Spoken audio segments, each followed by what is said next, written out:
Le départ s'approche de plus en plus. Après de très longues semaines passées sur cette île, qui sont en fait des années pour nous, les Mugiwara en ont clairement fait le tour. Forcément, ils en sont sortis grandis. Et surtout, ils ont eu énormément de level up. Et les autres infos sont aussi très perturbantes. Cette histoire de cross guild, cette subordination et cette trahison dans l'équipage de Big Mom.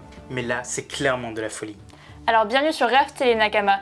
Et là, préparez-vous parce qu'on va analyser ensemble ce chapitre. Et à sa façon, il était vraiment légendaire. On a eu 3 retours qu'on attendait réellement. Et bien ils sont là. Donc préparez-vous, on va analyser tout ça. Et n'oubliez pas qu'on va être présent pour l'avant-première du film Red à Rouen qui sera ce dimanche. On est très contents, on nous a invités et ça va être top.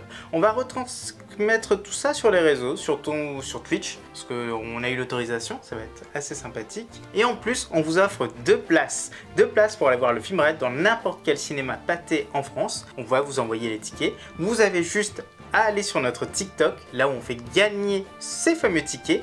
Et puis pouf! Tout sera expliqué dans la dernière vidéo qu'on a publiée sur le réseau social. Donc allez-y, allez-y, allez-y, ça en vaut la peine.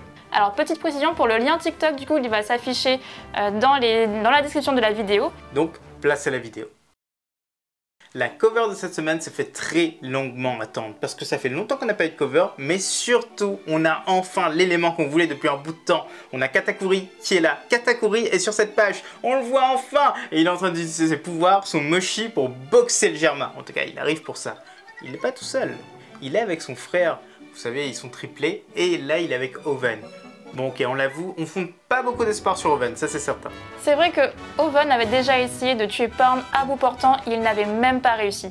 Donc là, c'est un peu limite pour nous. Ouais, on sait pas s'il est capable de faire quelque chose ce mec, vraiment. Souvenez-vous de cette scène, on voyait Pound à genoux, le mec qui débarque avec son Bisento en feu et qui essaie de trancher Pound, mais Pound il se retrouvait vivant quelques jours plus tard. C'est n'importe quoi. Donc là, ce n'est que le début du combat, donc on ne sait pas encore comment ça va se passer pour la suite. C'est sûr que face à Katakuri, ça serait très difficile, mais il pourrait très bien s'en sortir grâce à un fait extérieur. On attend clairement l'arrivée de Barbe Noire. Il a besoin des poneglyphes, on sait, il ne l'a pas celui-là, normalement. Donc peut-être qu'il est arrivé sur place, il a volé, il a assassiné, je ne sais pas, il a battu tout le monde et il repart. Cette histoire se passe il y a quelques mois, ne l'oubliez pas, avant la chute de Big Mom, sinon personne ne serait dans cet état-là. Première vraie page du chapitre, la fête est enfin finie dans la capitale des fleurs. Mes 2 alliés sont tombés durant le combat contre Ryukyugyu. Les 2 shinobi, Raizo et Shinobu. Tous 2 sont dans un état squelettique, mais les Ming sont présents et soignent les blessés. Kinemon lui l'éclate en sanglots, maudissant le fait qu'il était Kakuri et qu'il n'ait rien senti. Mais Inu et Neko rigolent en disant que ce n'est pas grave. Momo a tout géré lui-même. Kinemon explique qu'il était avec Tsuru. Elle a survécu à l'attaque même si elle s'est retrouvée avec une brûlure au visage. Mais à ses yeux, elle reste magnifique même après ses 20 années. D'ailleurs, Kiku en est heureuse. Et Raizo lâche que lui aussi aimerait avoir une copine. La scène est très étonnante. Tout d'abord, nous on est vraiment choqués par le fait que tous les fourreaux rouges pensent que c'est Momo qui a tout fait tout seul. Certes, il a transpercé l'amiral, mais l'amiral s'est cassé de là. Il a senti le haki de Shanks, le haki démoniaque qui a débarqué, qui a frappé directement l'amiral. Pourtant, les fourreaux rouges, nada, rien du tout. Il n'y a que les Mugiwara qui ont senti ça, et pourtant ils étaient sur une colline qui était beaucoup plus éloignée. Il y a un souci, clairement il y a un souci. Ou peut-être qu'ils jouent le jeu pour donner de la confiance à Momo. Il y a aussi une autre possibilité, peut-être que finalement ils ont senti une force, ils n'ont pas su finalement d'où ça venait, donc ils ont peut-être tout simplement déduit que ça venait de Momo, plutôt que de se dire que ça venait de quelqu'un d'autre aux alentours de Wano. 2 autres informations à noter, tout d'abord Raizo et Shinobu se sont fait attraper, ça c'est fou parce que c'est les 2 shinobi, c'est censé être les 2 plus rapides, les 2 plus agiles, et là tu me fais croire que des branches là, pouf, c'est fini. Raizo on l'a vu, il a été pris par surprise, surtout qu'il croyait que son feu allait marcher. Mais Shinobu, on l'avait vraiment pas vu tomber. Moi, je l'ai pas vu tomber dans le précédent chapitre. On l'a vu finalement être attrapée, enfin elle était déjà attrapée quand on l'a vue, mais on n'a pas vu l'action se faire. Bah oui, Denjiro et compagnie aussi, ils ont été attrapés, pourtant ça s'est pas passé. Bon, allez, soit, on comprendra pourquoi ça s'est passé dans la suite du chapitre, mais là, en tout cas, c'était un peu inexpliqué. Deuxième petite information très sympathique, c'est que Tsuru a survécu. Bon, sympathique, on dit ça très vite, hein, parce que franchement, pourquoi est-ce qu'elle a survécu? Normalement, c'était un raid des 100 bêtes. Ils ont tué tout le monde sur place, mais encore une fois, on a du mal à faire partir certains personnages, et ça en fait partie. Mais là, pour le coup, Oda lui a donné une brûlure sur le visage. Peut-être même qu'elle a perdu un œil, on ne sait pas. mais en tout cas, on accepte. On a aussi l'information que Raizu désire avoir une copine. Donc ça, c'est une référence finalement à ce que Oda a déjà dit dans un SBS qui est sorti tout récemment. Il a déclaré que Raizu et Fuku avaient un lien beaucoup plus profond dans leur jeunesse. Raizu était tombé amoureux de la sœur de son rival, mais lors d'une mission, celle-ci a été gravement blessée, et Raizu l'a sauvée. Pour le remercier, elle a voulu lui faire un bisou, mais le jeune ninja a fui par timidité. Quelques heures plus tard, la jeune fille est morte en criant le nom de son amour. Évidemment, Raizu. Mais Fuku, lui, il a cru que c'était la personne qui l'avait tué, et la rage a fait que son crâne et ses oreilles ont grossi de la sorte.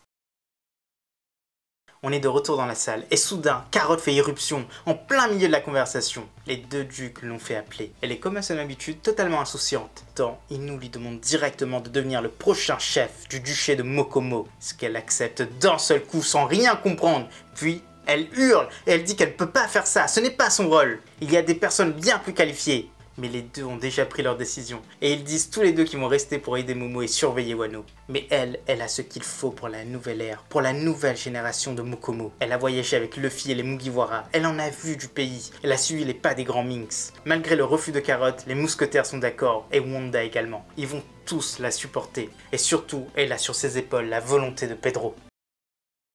Oui, on a eu raison, et là on est vraiment très content. Une de nos théories qu'on disait depuis le début quasiment a été validée. Finalement Carotte, elle ne sera pas une Mugiwara, elle va être chef de Mokomo. Ça fait un petit moment que toutes nos théories en fait sont validées une par une sur l'après Wano. On est super content parce qu'on a bien vu juste sur énormément de choses. Là il y a plein de choses aussi qui vont arriver. Par exemple, on le sait pour nous, Moa Hancock va être emprisonnée en fait à Marijoa, elle va redevenir une esclave. C'est une théorie qui n'a jamais été vue ailleurs et que nous on est clairement certain de ça et ça va arriver. Mais là déjà, on l'avait dit depuis 2 ans déjà que Carotte avait tout ce qu'il faut pour devenir la prochaine dirigeante de Mokomo. Je pensais pas forcément que ça arriverait tout de suite, mais en tout cas le parallèle est énorme. Il y avait Inu et Neko qui s'étaient introduits sur le navire de Barbe Blanche puis celui de Roger, et en tout cas c'était la même scène que quand Carotte s'était introduit sur le navire de Luffy. Ils ont vécu des aventures avec les futurs rois des pirates, et c'est clairement écrit dans son ADN, c'est clairement écrit dans sa façon d'être. Ça ne choque pas, et c'est vraiment ce qui va faire en fait l'avenir de Mokomo.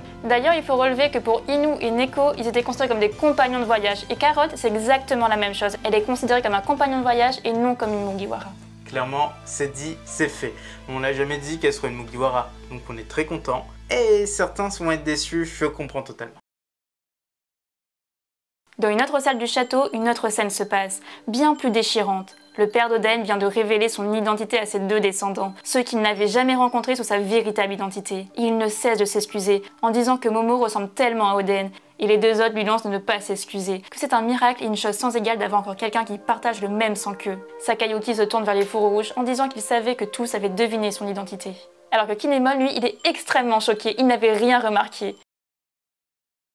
Ce Kinemon, c'est le roi du baratin. Et là, il fait comme si que oui, je le savais depuis le début. Mais au fond de lui, oh, incroyable, c'est lui. J'ai le cœur qui bat à 100 à l'heure. Mais c'est fou, Kinemon, c'est la même scène exactement que quand ils sont arrivés à Onigashima, enfin aux portes d'Onigashima, avec les bras croisés en disant « Oui, c'était mon plan ».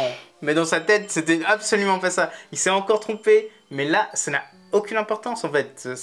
Ça n'a pas eu d'incidence. Ça n'a pas de lien avec sa chance, mais on espère quand même qu'il ne sera pas le premier conseiller de Momo. Il y a quand même une chose qui nous choque pour nous, c'est que Sakayuki au départ, il avait bien dit qu'il ne voulait jamais révéler son identité à Momonosuke. Et finalement là, il a changé d'avis, il rencontre Momonosuke, il rencontre Yori. Finalement c'est peut-être un mal pour un bien parce qu'ils vont pouvoir échanger sur la lignée des Kozuki, échanger les derniers secrets de toute cette famille, de toute leur histoire, et même échanger du coup sur la lecture des poneglyphes, apprendre à Momo à lire les poneglyphes. Par contre, peut-être qu'il attendait juste qu'Orochi tombe, parce que Orochi pour lui est arrivé au pouvoir par sa faute, ce qui est un peu vrai, mais surtout très faux, parce qu'il n'aurait pas pu prévoir ça. Oda a dit quelque chose sur Orochi, il n'y a pas très longtemps. Orochi n'est pas immortel, mais il a 8 vies. Il a autant de vies qu'il a de têtes. Juste en attendant que celui-ci perde toutes ses têtes, il ne pouvait pas être un Kozuki. Et maintenant, dès que l'ennemi a été terrassé, Kaido et Orochi, il peut redevenir le Kozuki. Il peut redevenir la personne qu'il était avant, mais surtout épauler Momo et apprendre à Momo tout ce qu'il a besoin de savoir.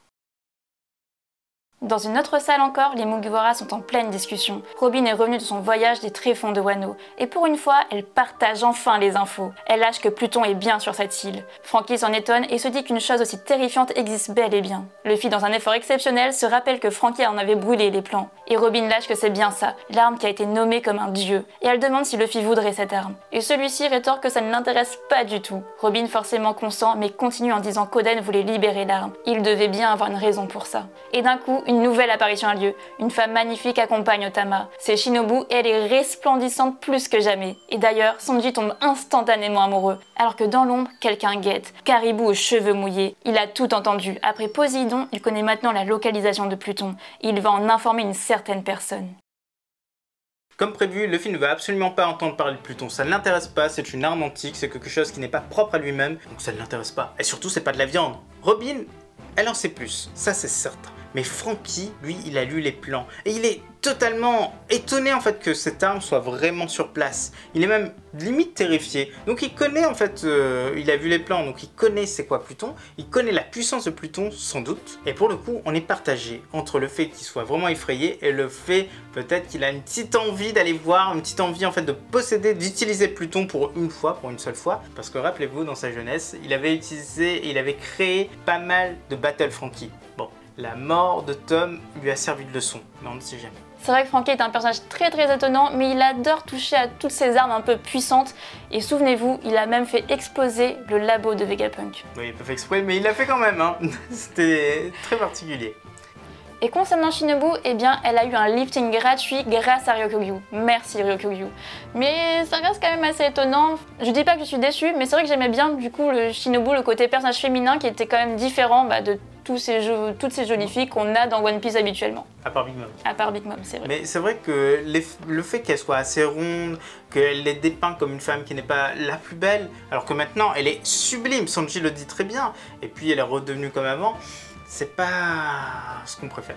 Ensuite, ça veut dire aussi que Ryukugyu, son pouvoir, c'est pas forcément d'absorber l'eau, c'est intéressant, mais peut-être qu'il absorbe les nutriments pour faire grandir ses branches et compagnie. Donc ça peut aussi être une autre forme de son pouvoir, quelque chose d'assez agréable. Et les Minks ont soigné tout ça. Donc Raizo, il a aussi une nouvelle forme.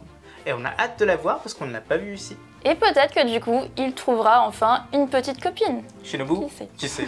Ils vont peut-être bien ensemble. Deux ninjas, bon ça va faire... Je suis sûr qu'ils vont avoir un enfant et il va s'appeler Uzui. Voilà, le mec dans Demon Slayer en tout cas. Il est issu d'une famille ninja et compagnie, ça peut être le petit raccord qui va vers Demon Slayer. Et on a aussi ce fameux Caribou qui a toujours les oreilles qui traînent partout. Et d'ailleurs là il veut prévenir quelqu'un, on ne sait pas qui, mais c'est forcément quelqu'un de très important, quelqu'un de puissant. Nous on penche peut-être pour Barbe Noire, ça ferait sens après tout. D'ailleurs, une chose nous gêne, c'est que Luffy la dernière fois, quand Caribou avait commencé à passer à l'action, il a senti directement. Caribou est là, juste à côté. Il n'y a personne qui a acquis de l'observation là, qui comprend, qui sent les personnes autour. Non, c'est assez particulier. C'est bien dommage. Nous, on aurait bien aimé qu'il soit un peu plus loin et puis qu'il entende tout ça. Mais non, c'est pas le cas. Et on a aussi la petite phrase d'Otama qui demande à Luffy de la laisser venir la prochaine fois sur le bateau parce que du coup, d'ici là, elle maîtrisera le ninjutsu. Là, franchement, c'est hyper mignon. On adore Otama et on adorerait du coup voir un futur lointain ou pas si lointain que ça, mais en tout cas un futur où Luffy revient et puis retrouve Otama qui maîtrise le ninjutsu et qui ferait peut-être un petit tour sur leur bateau. Ça serait vraiment top. Moi je dis Aba Yamato Mugiwara, Aba Carotte Mugiwara, mais Otama Mugiwara, ninjutsu plus le fruit du... comment ça s'appelle encore? Du millet? Non. En tout cas, le kibi-kibi, je crois. Et ce fruit, mais c'est incroyable. Elle serait vraiment une Mugiwara hyper puissante. Mais non, ça se fera pas, vous inquiétez pas. Pourtant, il y a bien des enfants souvent dans les équipages. On voit Shanks justement et Baggy. Oui. Mais bon, peut-être que pour les Mugiwara, ce ne sera pas le cas. Peut-être après. Peut-être que c'est un mini clin d'œil d'Oda, qui sait.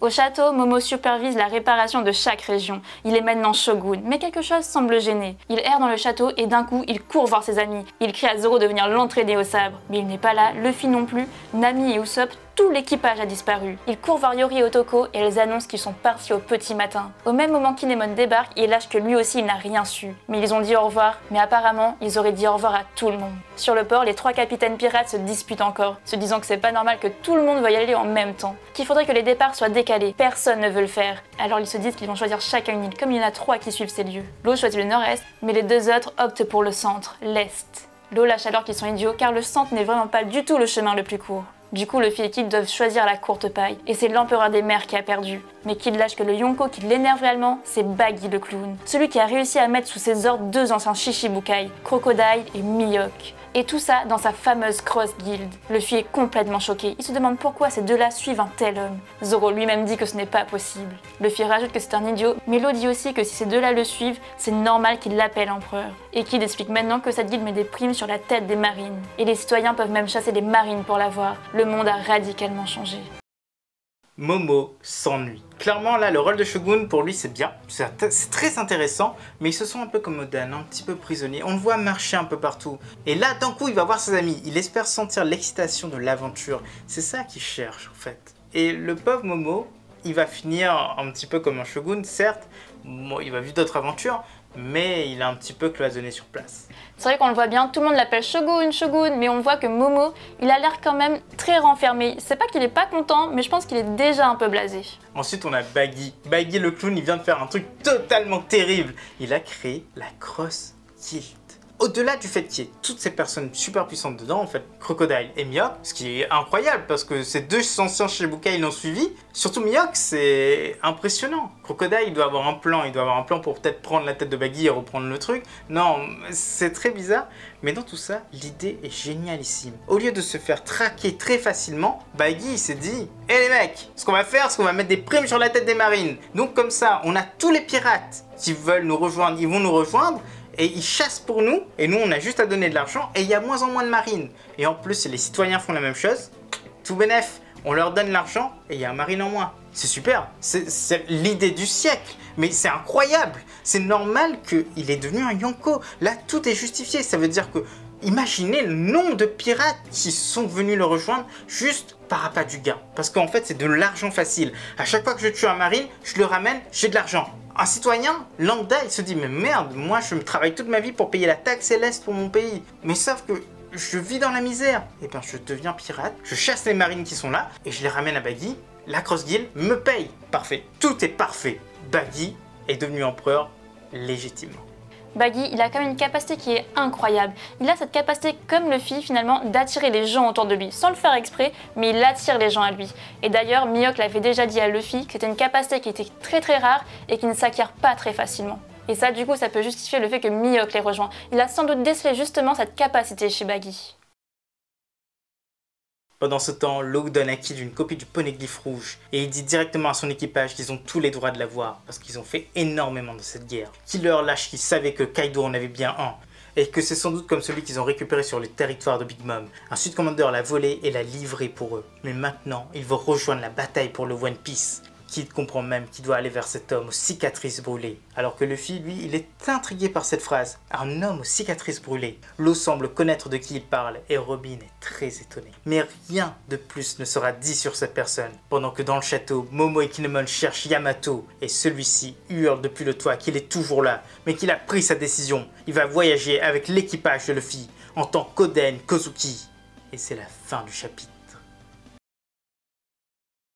La course au One Piece continue, mais la vérité, c'est que Law et Luffy ont quand même une longueur d'avance. Finalement, Kid il est passé à côté du premier poneglyphe, et il est en train déjà de repartir avec Zou. De toute façon, Kid, il peut pas lire les poneglyphes. Ça, c'est une certitude. Robin, elle sait le faire, donc les Mugiwara, c'est parfait.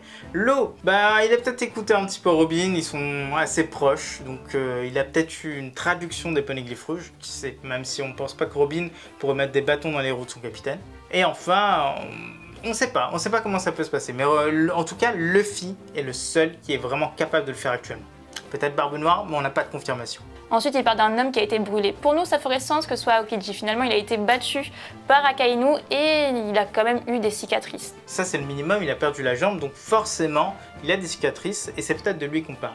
Kid, n'oubliez pas qu'il est arrivé sur Wano assez tôt, il a été capturé par Kaido, donc peut-être qu'il n'est pas encore au courant qu'Aokiji a rejoint les rangs de Barbe Noire. Donc dans sa tête, c'est encore faisable, il faut battre cet homme. C'est montrer au monde entier que je peux battre un marine de rang amiral, donc que je suis capable d'être supérieur à beaucoup de personnes. C'est peut-être ça en fait, c'est peut-être juste ça. Après, ça peut aussi être très bien quelqu'un d'autre de totalement inconnu, soit une nouvelle apparition, ou qui sait, pourquoi pas, Scopper Gaban. Peut-être qu'il a un niveau amiral et qu'on ne voit jamais, donc ce serait peut-être bien justement de le voir et qu'il soit enfin introduit pour de bon. Petit ajout supplémentaire, l'homme à la cicatrice pourrait très bien être un survivant d'Ohara. Ce serait vraiment bien plus intéressant comme ça. D'ailleurs, qui dit bien que ça lui donnerait un avantage. Et avoir un homme qui sait lire les poneglyphes dans son équipage, ce serait vraiment un plus. Il y a une autre chose très intrigante. Kid, oh non, c'est Killer, il lâche qu'un Sweet Commanders les a aidés, qu'il a ramené en fait la copie du poneglyph. Mais qu'est-ce que c'est que ça? Ça veut dire qu'il y a eu une trahison dans l'équipage de Big Mom. Il y a un Sweet Commanders qui l'a trahi et qui a donné une copie à Kid. On se souvient tous l'histoire que Kid s'était introduit dans le territoire, puis il a été raccompagné à la sortie et il n'y a pas eu d'attaque. Bah, la personne qui l'a raccompagné, c'est la personne qui lui a donné le poneglyph. Rouge, une copie. Mais pourquoi faire ça? Pourquoi en tant que Sweet Commanders tu serais capable de trahir Big Mom? Et là on se pose des questions. Qui ça pourrait être? Honnêtement, on ne pense pas que ce soit Katakuri. Il est quand même le second de Big Mom, donc là, si c'était lui, ce serait vraiment une très grosse trahison. C'est pas possible. C'est pas lui, il a un trop grand sens de l'honneur. Crackers, on ne sait pas, on ne connaît pas trop le personnage. Bon, il a l'air assez puissant, il avait l'air de vouloir protéger son île. Il a battu You Rouge, donc on ne sait pas trop. Ça pourrait être Snack. C'est vrai qu'on ne l'aime pas trop, mais honnêtement, on ne sait pas. Et enfin, on a Smoothie. Et ça, ce serait étonnant. Mais on aime bien l'idée. Imaginez que Smoothie passe d'une Sweet Commanders totalement nulle et inutile à une traîtresse de l'équipage de Big Mom qui avait déjà prévu pas mal de choses. Et qui sait, ça pourrait être intéressant, pourrait vraiment être intéressant. Dans le pire des cas, imaginez qu'elle quitte l'équipage de Big Mom, qu'elle rejoint Kid ou je ne sais pas quoi, c'est pas aussi intéressant. Il y a tellement de points qu'on peut exploiter avec ça, c'est vraiment très intéressant. Et en fin de ce chapitre, on apprend que Carrot ne va pas rejoindre les Mugiwara, mais Yamato, oui. Elle va bientôt se mettre en route. Nous, on trouve ça parfait. Yamato Mugiwara, on a toujours été partisans. Nombre d'entre vous ont toujours été partisans. Il semble que ce soit presque acté. Par contre, il va se passer une scène très particulière. Nous, on est persuadés que Yamato va se mettre à courir derrière le bateau, lancer peut-être une chaîne, faire exactement la même chose qu'Oden avait fait auparavant. Le parallèle serait parfait et ce serait vraiment une belle fin. Et ce serait une belle façon de quitter Wano pour lui. Et pour finir cette analyse, voici les petites prédictions pour le chapitre suivant. Numéro 1, Yamato court après le bateau à la façon Oden. Il faut bien qu'il fasse son entrée dans l'équipage de la même façon. Numéro 2, depuis les berges, Momo et Kinemon crient. Ils reproduisent la scène d'Alabasta et ce sont des adieux au souverain. Numéro 3, on voit enfin Baggy et sa guilde. Numéro 4, on voit Sabo. Il est un peu blessé, mais il est en compagnie de Vivi. Numéro 5, le sort des autres Shichibukai est enfin dévoilé. Et enfin, numéro 6, direction Elbaf. Et voilà les Nakamas, c'est déjà la fin de cette vidéo. On espère que ça vous a plu. Si c'est le cas, n'hésitez pas à laisser le petit like, à nous dire ce que vous en avez pensé en commentaire et à vous abonner si ce n'est pas déjà fait. À bientôt les Nakamas. One Piece.